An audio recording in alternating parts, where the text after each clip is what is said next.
and nasty. No. Oh, it's on video. I was going to take a picture. Say hello.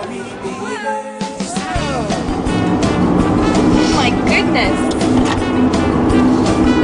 Are we ready for Commute Chat Season 2?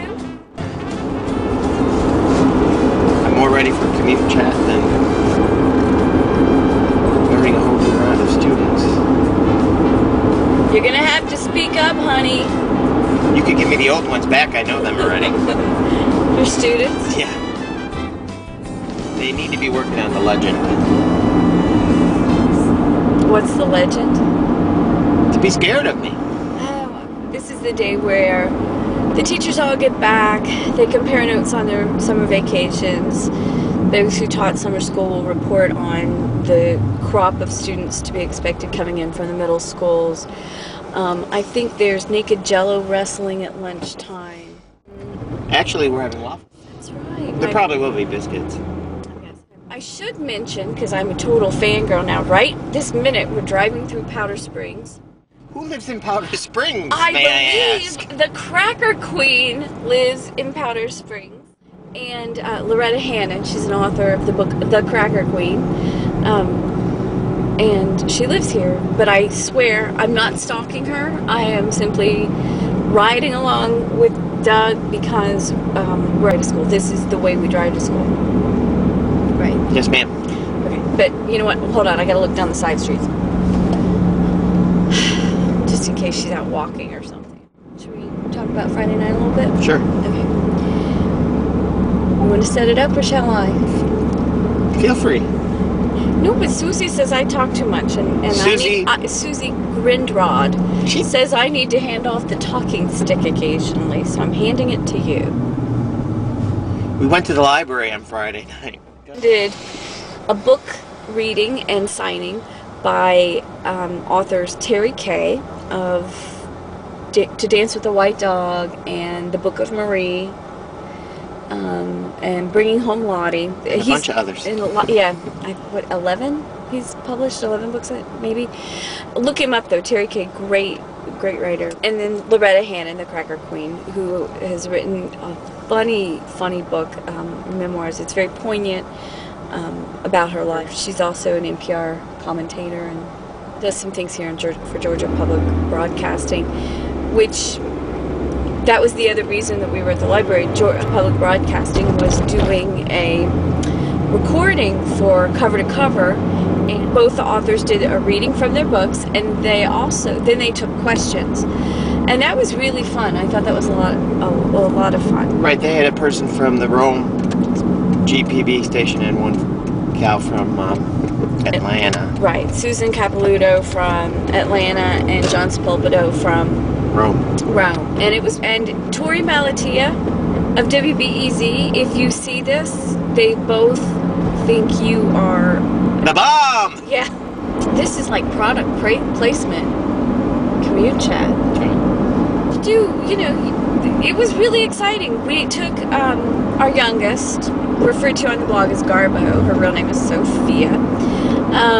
We took her along with us, which isn't typically something we would do, just because her name Garbo on the blog really is because she is a bit of a loner and prefers to be by herself. But anyway, we asked her and she wanted to go along.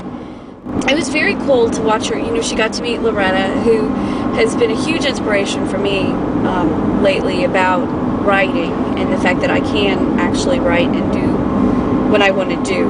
And Terry Kay, who's been writing for several years and told a very funny story about how he actually got his first book deal. He was tricked into it, which those of us who are just dying to be authors, published authors, it's kind of one of those things where you hear a story like that and you're like, no way, talk about pure serendipity and what luck, but you know what, good for him.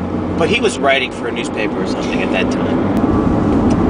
One of the things that Terry Kay said, though, that was just, I had never heard this before, and apparently it is a technique used by many writers. Can I of old school.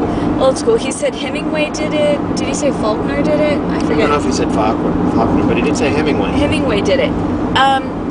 You find a book that you really like, that you really enjoy reading, and you sit down and you type it out word for word.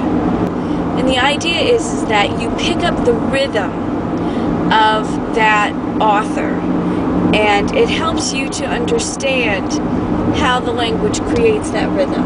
And Tell Susie I just talked. okay, yeah. Okay, so I'm going to pass the talking stick now to Doug. No. No, you don't want to talk? I'm driving. Okay. I'm trying. You're doing great. Okay. Well, exposing Sophia to this was really important to us in hindsight, because one thing I realized was that is the kind of thing that I never got exposed to when I was a kid. And so when I start to think about my own creativity, and I think, oh, my creativity was squelched or whatever, that's not true. It just wasn't encouraged. No one ever said to me, Lisa, you could be a writer. But it never occurred to me that I could do something with that. So on Saturday, we were riding in the car. Our daughter Sophia, the youngest, who was going into the 5th grade, talked about the fact that she wants to be a psychiatrist. But then she said, I might also want to be a writer. To which I responded in a very typical fashion of parents and grown-ups. Fallback. Have your fallback. Well, maybe you should be something else first, and then you can be an author, I said to her. And immediately Doug jumped in and said, no. If you want to be an author, be an author. Say that's what you want to do and go for it. Do that. And how right is he? And so I was like, when he said that, I didn't make a big deal out of it at the time, but I was thinking, God, I'm so glad he did that, because I was giving her the exact same kind of storyline about how she should view herself in writing that people gave me. And it's unfortunate, because just now am I realizing that I might be able to write for a living, because I was never encouraged. I always thought that it was an unrealistic desire. So I thought that was fantastic. I was really proud of you. That was an inspired bit of parenting. Thank you very much. You're welcome. Many hours of therapy gave me one nugget of parenting. One. But it was good. Thank you. It was very good. Appreciate that. You're looking at my boobs, aren't you? Mm-hmm. That's me. So that was oh wait, I don't want to shortchange something. Last night we had one more exciting night.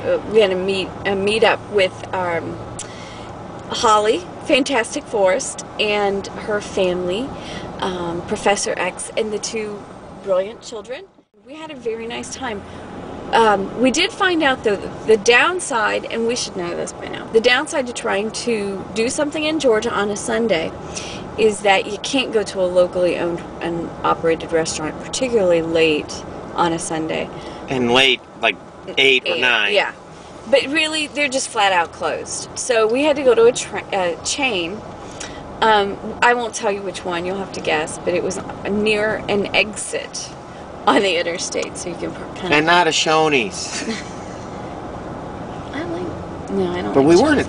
Anyway, but we had a great time. And tell Miss Healthy Pants that there are some that think we're brother and sister. Oh yeah, that was cool, wasn't it? That's right. But it was a great time. Holly, Fantastic Forest is... her name fits her. Her family's lovely. It was great to see them. They are driving across the country, which just seems like the coolest vacation.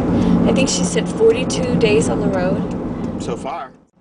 I mean, I'm marveling at that idea. We would have, could we last 42 days on the road with our kids? I don't think so. No, there would be blood involved and explosions. Bump. So anyway, we're here at Mathman High School, and we need to close this Commute Chat Season 2.